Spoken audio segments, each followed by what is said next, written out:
My family cut me off in a fake intervention to protect their name, but they had no clue I secretly owned a booming business empire. So, let me set the scene. I'm Alex, the black sheep of my family, at least that's what they've always called me. My family is all about appearances. We're talking a whole clan obsessed with shiny things, literally. My parents own a chain of jewelry stores, the kind where rich people go to spend a year's worth of rent on something they'll wear twice. To them, jewelry isn't just a business, it's their identity. And apparently, I'm the blemish that tarnishes their perfect image. It's not like I'm some deadbeat who spends my days playing video games in the basement. Far from it. I've got my own business designing and customizing high-end bikes. I'm not talking about the kind you get from a sporting goods store. These are handcrafted, sleek machines with insane attention to detail, bikes that cost more than some cars. My clients are CEOs, celebrities, and collectors who want something one of a kind. But here's the thing. I keep a pretty low profile. I don't drive flashy cars or wear overpriced watches. My workshop isn't in some shiny office park, it's in an old industrial building that I bought outright. My team is small, just a few people I trust. And we churn out bikes that have a wait list 6 months long. My family? They don't know any of this. To them, I'm just the guy who chose a hobby over the family business. Growing up, my parents made it clear what they valued most: success, money, and keeping up appearances. My older brother Ethan was groomed to take over the jewelry empire. He's got the whole firstborn golden child thing down to a science. Vanessa, my sister, is their pride and joy because she married into money. And then there's Daniel, the baby of the family, who can do no wrong, even though he's coasting on the family name. I guess I was doomed from the start. I didn't want what they wanted. They loved the limelight, the constant need to network, and the pressure to maintain this image of a perfect family. I hated it. When I was a kid, I'd sneak away from their stupid galas and charity dinners to tinker with anything I could get my hands on. Broken radios, old bikes, anything mechanical. That's how I found my passion.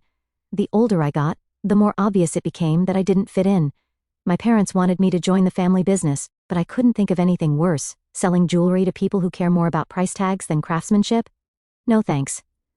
I wanted to build something with purpose. So after college, which they only paid for because they thought I'd eventually come to my senses, I started working on my bike designs.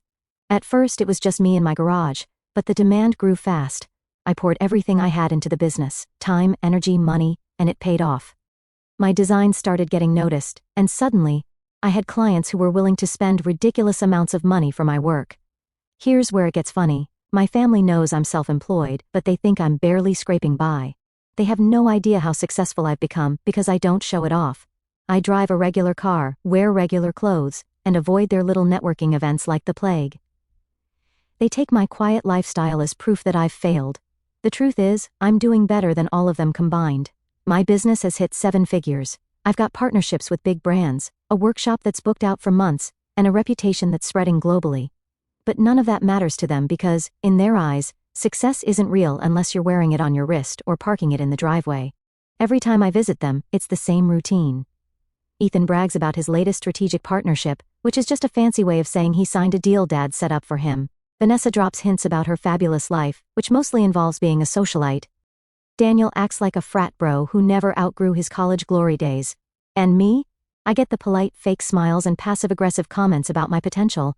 Still working on those bikes? Dad will ask in that tone that screams disappointment. Yeah, I'll say, keeping it short because there's no point in explaining myself.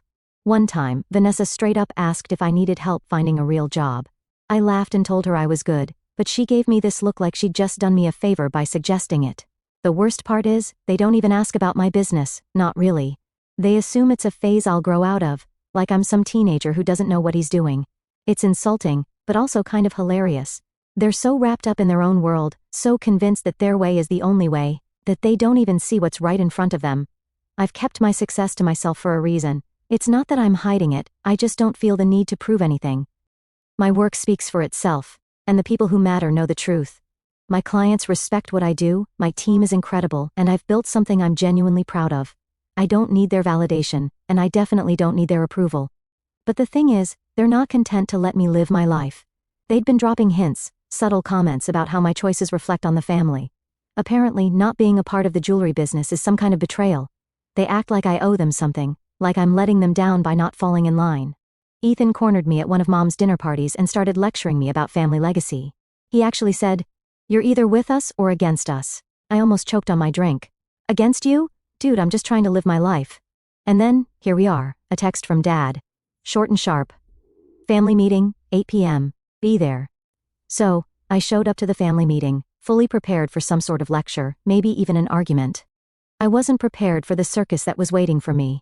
The moment I walked into the house, I could feel the tension in the air. It was like stepping onto a stage where the script had already been written, and I was the only one who hadn't read it. My dad opened the door and gave me this disapproving once-over, like he was already annoyed that I existed. He didn't even say hello. Instead, he just muttered, "You're late," and stepped aside to let me in. Now for context, my dad's definition of late is anything less than 10 minutes early. So yeah, I was technically on time, but to him, I might as well have been an hour behind schedule. I didn't bother arguing, there was no point. I just shrugged and walked in. The house looked exactly the same as it always did, spotless, expensive, and completely soulless. Everything about it screamed, "Look how much money we have." From the oversized crystal chandelier in the foyer, to the perfectly staged living room that no one actually used. It was all just a giant show. And speaking of the living room, that's where everyone was gathered, sitting in a perfect, little semicircle like they were about to hold a press conference. Ethan was on one side, dressed in his usual business casual uniform, like he'd just come from a board meeting. Vanessa was perched next to him, scrolling through her phone, probably pretending to be busy. Daniel was sprawled out in a chair, looking like he didn't have a care in the world, but I knew him well enough to tell he was enjoying whatever drama was about to unfold. Then there was my mom, sitting off to the side like a nervous referee, wringing her hands and giving me that tight smile she always used when things were about to get uncomfortable. And, of course, there was my designated chair, a single lonely seat placed strategically in the center of the room, facing all of them. It was so obvious that this was an ambush that I almost laughed. Almost. Dad didn't waste any time. As soon as I sat down, he launched into his speech, talking about the importance of family unity and preserving the legacy. It was all very official, very rehearsed. Ethan chimed in at one point, using phrases like long-term strategy and brand image, which made me roll my eyes so hard I thought they might get stuck. Vanessa wasn't far behind, throwing in comments about how my choices were problematic and how they reflected on the family as a whole. She kept using words like reputation and status, as if those were the only things that mattered. Daniel didn't say much, but he didn't have to. He was just sitting there, smirking, like he was watching his favorite TV show. I didn't say a word. I just let them talk, nodding occasionally to let them think I was listening. Honestly, it was kind of fascinating to see how much effort they'd put into this whole thing. They really thought they were staging some kind of intervention, like they were saving me from a life of failure and embarrassment. Eventually, Vanessa handed me a folder. She slid it across the coffee table like she was presenting me with some kind of sacred document. "This is for the good of the family," she said, her voice dripping with condescension. I opened the folder, and that's when I realized just how far they were willing to go. Inside were legal papers, all neatly organized and full of jargon. I didn't need a lawyer to understand the gist of it. They were cutting me off. No inheritance, no ties to the family business, no association with the family name. For a second, I just stared at the papers, not because I was shocked I'd seen this coming from a mile away, but because it was hilarious how seriously they were taking this. They really thought this was some kind of punishment. Dad leaned forward, his tone all serious and authoritative. "This isn't personal, Alex. It's about business. Your actions have consequences." I raised an eyebrow. "My actions?" "You've made choices that don't align with the family's values," Ethan said, like he was reading from a script. Vanessa nodded. "It's not just about you, Alex. It's about all of us. We have to protect the family name." I wanted to laugh, but I didn't. Instead, I flipped through the papers, pretending to read them carefully. The whole time, I could feel their eyes on me, waiting for my reaction. Finally, I looked up and said, "Where do I sign?" The room went dead silent. I don't think they were expecting that. My mom was the first to break the silence. "Alex, wait. Don't you think you should—" "Nope," I said, cutting her off. "This is exactly what you want, right? To cut me loose? Let's get it over with." Vanessa blinked, clearly thrown off. "It's not about cutting you loose. It's about setting boundaries." "Boundaries," I repeated, smirking. "Sure, let's call it that." Dad gestured to the bottom of the page. "Just sign there." So I did. I grabbed the pen, scrawled my name at the bottom, and handed the folder back to Vanessa. She looked like she didn't know whether to be relieved or insulted. "Is that all?" I asked, standing up. Dad frowned. "This isn't a joke, Alex. One day you'll understand that this was necessary." I nodded, already halfway to the door. "Yeah, I'll be sure to send you a thank you card when that day comes." As I walked out, I could feel their eyes on my back, but I didn't look back. They thought they were making some kind of statement, but all they'd done was prove what I'd known all along: they didn't understand me, and they never would. When I got back to my workshop that night, I didn't feel upset or defeated. Honestly, I felt relieved. That family meeting was just confirmation of something I'd known for years: I wasn't one of them. They had no idea who I was or what I'd built, and they weren't interested in finding out. I flicked on the lights in my workshop, and the hum of the fluorescent bulbs was more comforting than anything I'd felt sitting in that overdecorated house. The space was my sanctuary: walls lined with tools, shelves stacked with custom parts, and rows of partially built bikes waiting for me to bring them to life. It was all mine, built with my own 2 hands. My assistant Ben was still there, finishing up some late orders. He looked up as I walked in. "Hey, how'd it go?" he asked, wiping his hands on a shop rag. "They disowned me," I said casually, dropping my bag on the workbench. Ben blinked. "Wait, like, officially?" "Yep," I said, grabbing a half-finished frame from the rack and inspecting the welds. "Signed papers and everything. I'm no longer part of the family." He let out a low whistle. "Damn, you okay?" I shrugged. "Honestly, yeah. They think they cut me off, but I'm the one who's been carrying them emotionally for years. They did me a favor." We worked in silence for a while, the only sounds coming from the buzz of tools and the occasional clang of metal. It was peaceful, the kind of peace I'd never felt around my family. A couple of hours later, I logged into my business dashboard, and the numbers were enough to make me smile. Orders were through the roof. One of our recent designs had gone viral on a niche cycling forum, and now people were practically throwing money at us. Custom requests, bulk orders from international clients, even inquiries from a couple of big-name brands wanting to collaborate. It was overwhelming in the best way. My inbox was flooded with emails, and while most were business-related, there were a few that stood out. One was from a journalist who wanted to write a feature on me for a lifestyle magazine. Another was from a professional cyclist who wanted a custom bike for their next competition. And then there was the one that made me pause: a private client offering an absurd amount of money for a one-of-a-kind design. I leaned back in my chair and laughed. My family thought I was wasting my life tinkering with bikes, but this tinkering was bringing in more money than their jewelry business ever would. The thing is, I never cared about the money. Don't get me wrong, it's nice to be financially stable, to not have to worry about bills or debt. But that wasn't why I started this. I started it because I loved it, because I wanted to create something with my hands, something that was both functional and beautiful, something that mattered. But the money? That was a nice bonus, and the best part was, it let me keep building without compromise. I didn't have to answer to anyone, not investors, not shareholders, and definitely not my family. The next morning, I met with Josh, my business partner, at our favorite diner.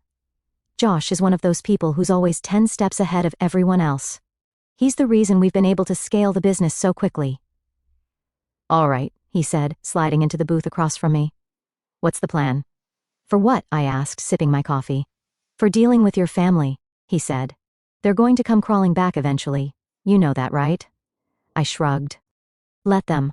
I'm not going to waste my energy worrying about them. I've got bigger things to focus on." Josh smirked. "Fair enough. Speaking of bigger things, we need to talk about this." He pulled out his laptop and showed me an email from one of our suppliers. They were offering us an exclusive deal on some new materials, but we'd have to commit to a larger production run than usual. "Can we handle it?" I asked. "Easily," Josh said. "With the orders we've got coming in, we could double our output and still have room to breathe. This is a no-brainer." "Do it," I said. Josh grinned. "Done." As the weeks went by, things only got better. The magazine feature came out, and it was a game changer. The journalist wrote this glowing article about how I'd turned a passion for bikes into a thriving business, complete with photos of our workshop and some of our best designs. The response was insane. Orders tripled overnight, and our social media accounts exploded with new followers. We had to hire 2 more people just to keep up with the demand. Ben, who'd been with me since the garage days, started training the new hires while I focused on designing our next big project. It was exhausting, but in the best way. Every now and then, I'd think about my family, not in a sad or nostalgic way, but more like curiosity. I wondered if they'd seen the article or heard about the business. Part of me wanted them to know, just to see the looks on their faces, but another part of me didn't care. I was too busy building something real, something they'd never understand. One day, I got a call from a company that made high-end outdoor gear. They wanted to collaborate on a limited edition bike for their next product line. It was the kind of partnership that could take us to the next level, and I couldn't say yes fast enough. Josh and I spent weeks hammering out the details, working late nights to make sure everything was perfect. By the time the prototypes were ready, I knew we had something special. The launch was a massive success. The bikes sold out within hours, and the buzz around the collaboration put us on the map in a way we'd never been before. Suddenly, we weren't just a small niche business, we were a brand. And through it all, my family was silent. Not a call, not a text, nothing. I didn't know if they were ignoring me or if they were just clueless about what I was doing. Either way, it didn't matter. Their silence didn't last long though. It started with a text, "We need to talk, urgent, family matters." Vanessa was the first to break the silence, as I figured she would be. My siblings were predictable like that. She always liked being the peacemaker when things got messy, but her version of peace usually involved making sure everyone saw her as the voice of reason. I ignored it. Then came another one, this time from Ethan. "Alex, let's meet. I think there's been a misunderstanding." That made me laugh out loud. A misunderstanding? The same guy who sat there with his perfect posture, watching me sign away my inheritance, now thought we had a little miscommunication? Yeah, sure. I didn't reply to him either.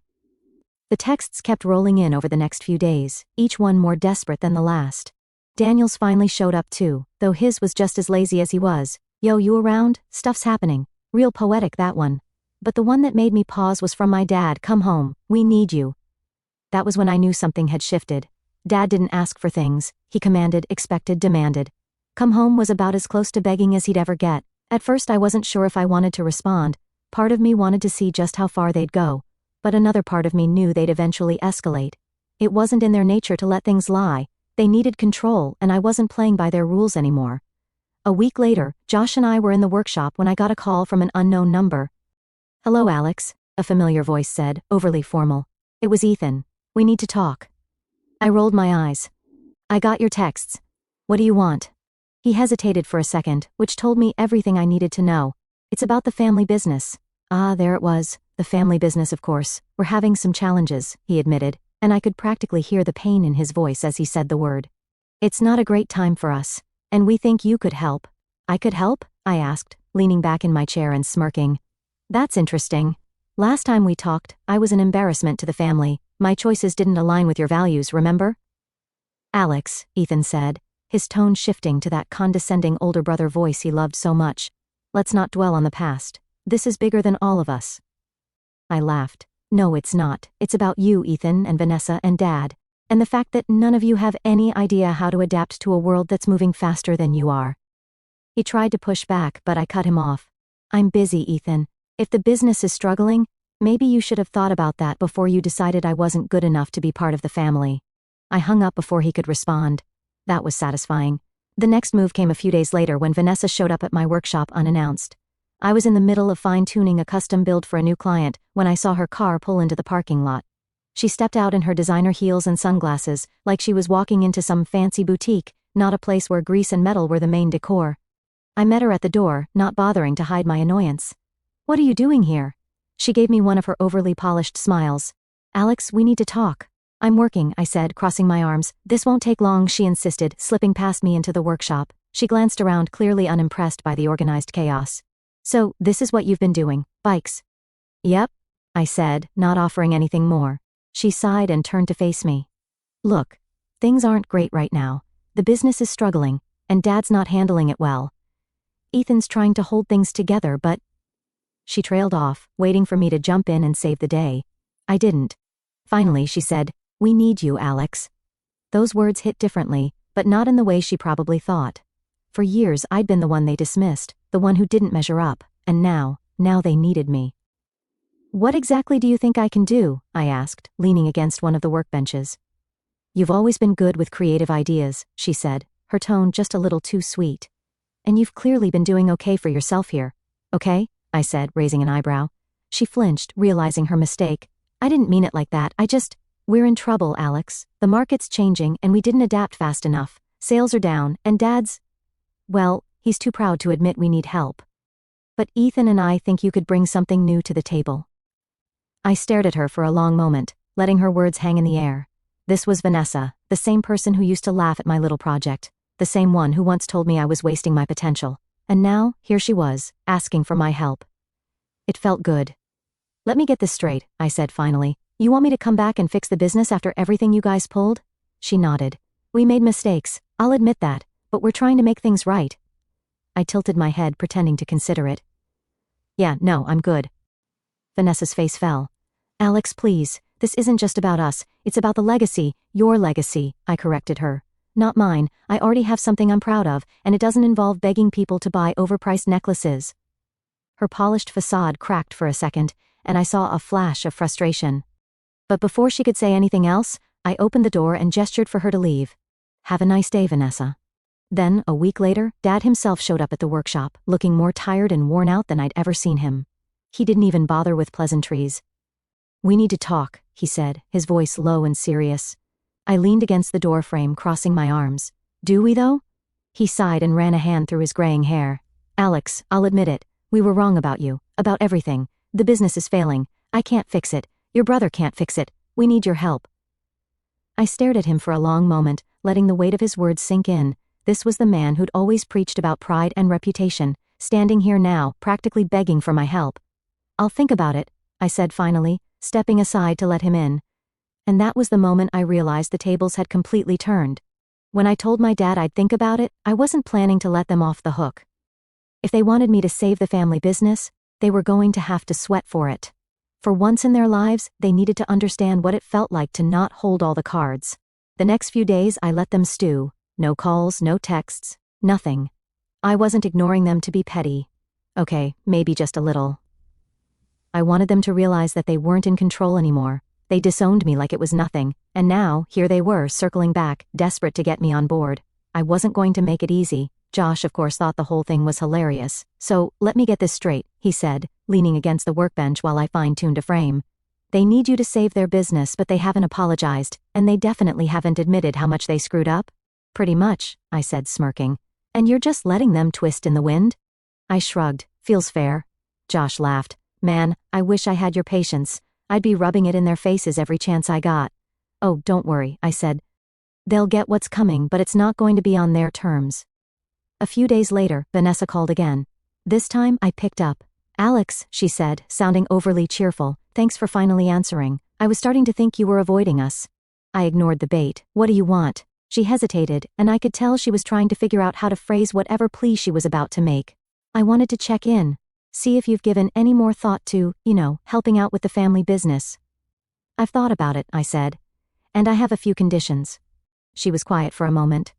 Okay, what kind of conditions? I want full control, I said, enjoying the moment. Here's the deal, I'll take over the business. You'll stay on as employees, no titles, no power, just workers. You'll answer to me. Vanessa practically choked. Wait, full control? Alex, that's non-negotiable, I cut her off. If you don't like it, find someone else to fix your mess. She sputtered for a bit, trying to argue, but I stayed firm. Eventually, she said she'd talk to Dad and Ethan and get back to me. The next day my dad showed up at the workshop again. He looked more put together this time, but the desperation in his eyes was still there. Vanessa told me about your conditions, he said as soon as he walked in. He sighed. It's a big ask, Alex. You're asking us to hand over the company that your mother and I built from the ground up. I leaned against the workbench and crossed my arms. No, I'm asking you to hand over the company that's failing because none of you know how to adapt. If you want me to save it, you have to let me run it my way. Otherwise, what's the point? He didn't say anything for a long time. I could see the internal struggle on his face. Finally, he nodded. Fine, you can have full control. But there's one condition. Here we go, I muttered.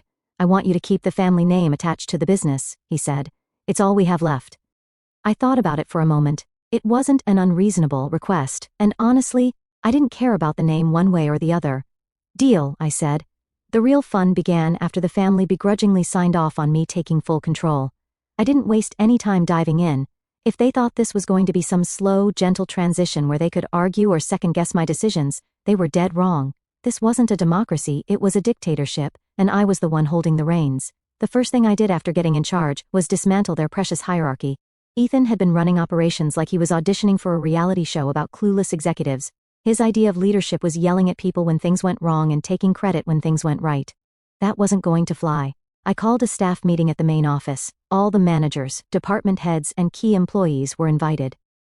My family showed up too, but they looked uncomfortable as hell, sitting off to the side like kids waiting for the principal to yell at them.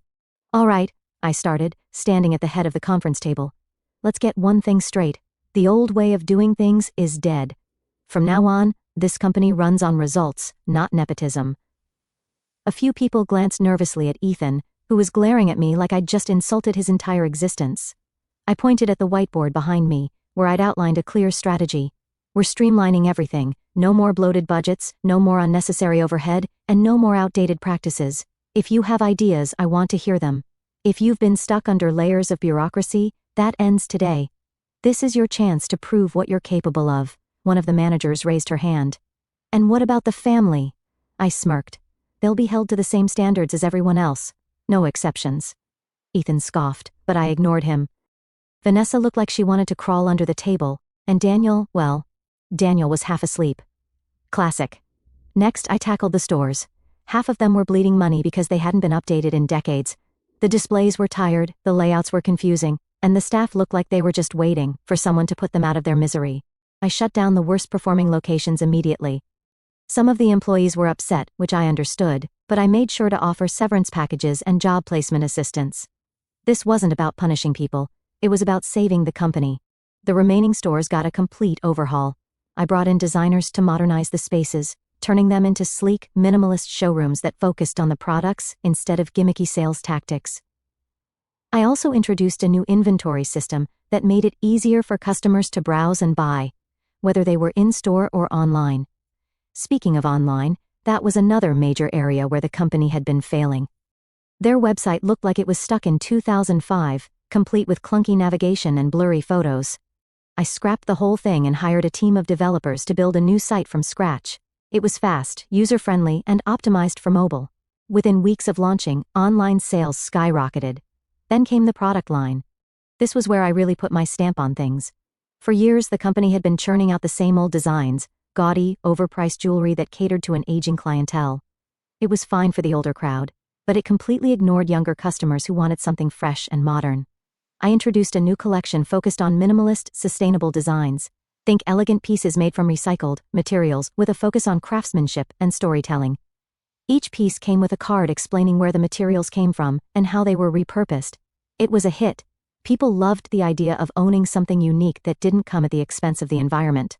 At first, Vanessa hated the idea. She argued that it was too risky and not what our customers expect. But when the numbers started coming in, she had to admit I was right. Of course, not everything went smoothly. There were plenty of moments where I had to deal with pushback, mostly from my own family. Ethan in particular seemed determined to undermine me at every turn. He'd pull me aside after meetings and say things like, "Are you sure this is the right move? I mean, you're new to this level of management." I'd just smile and say, "You're welcome to step aside if you think you can't handle the changes." That usually shut him up. And Daniel? Honestly, I didn't even know what he was doing half the time. He'd show up to meetings late, if at all, and contribute nothing. I eventually gave him a minor role managing the company's social media accounts, which kept him busy enough without causing any real damage. Despite the challenges, the results spoke for themselves. Within 6 months, the company was unrecognizable in the best way. Sales were up across the board, the new product lines were getting rave reviews, and we'd even started attracting younger, more tech-savvy customers. The best part? My family was starting to feel the power shift. They'd spent their entire lives at the top of the food chain, but now they were just employees, like everyone else. They answered to me. One day I called a meeting with just the 4 of us, me, Dad, Ethan, and Vanessa. I wanted to make sure they understood exactly where we stood. "Let me be clear," I said, leaning back in my chair. "This company is mine now. If you want to stay, you'll do things my way. If you don't like it, there's the door." Dad frowned but didn't say anything. Ethan looked like he wanted to argue, but Vanessa put a hand on his arm and shook her head. "I'm serious," I continued. "I'm not here to keep the family legacy alive. I'm here to build something better. If that means letting go of the past, so be it." For once, no one had anything to say. The turning point came when one of the industry's biggest trade shows invited us to showcase the new collection. It was the kind of event that could make or break a company's reputation, and I was determined to make an impression. I designed the booth myself, creating a sleek, immersive experience that highlighted the sustainable designs and told the story of the company's transformation. My family was there, of course, but this time, they weren't the stars of the show. I was. Customers, journalists, and industry leaders flocked to our booth, praising the new direction and asking how we'd managed to turn things around so quickly. I made sure to give credit where it was due, mainly to the employees who'd worked tirelessly to make it happen. As I watched people admire the pieces I'd helped create, I felt a sense of pride that I'd never experienced. This wasn't just about saving a business. It was about proving to myself, and to them, that I was capable of so much more than they'd ever given me credit for. By the end of the show, we'd secured several new partnerships, and the buzz around the brand was bigger than ever. My family was finally starting to understand that I wasn't just the black sheep anymore. I was the one leading the charge. Then, one day, it happened, the moment I'd been waiting for. We had just wrapped up a quarterly review meeting where I presented some of the best numbers the company had ever seen. I was closing out the presentation when my dad cleared his throat. "Alex," he said, his voice softer than I'd ever heard it, "I just want to say I'm proud of you. You've done something none of us could have done. You didn't just save the business, you made it better." The room went silent. Even Ethan and Vanessa looked surprised. "Thanks," I said, keeping my tone neutral. Vanessa chimed in. "Dad's right. We should have seen your potential sooner. You've taken this company to places we never thought possible." Ethan nodded, reluctantly. "You proved us all wrong. I can admit that." It was a strange feeling, hearing them admit it out loud. "We've been talking," Dad continued, glancing at the others. "We'd like to fix things, not just the business, but us, the family." There it was, the apology, the olive branch. I sat back in my chair, letting their words hang in the air for a moment.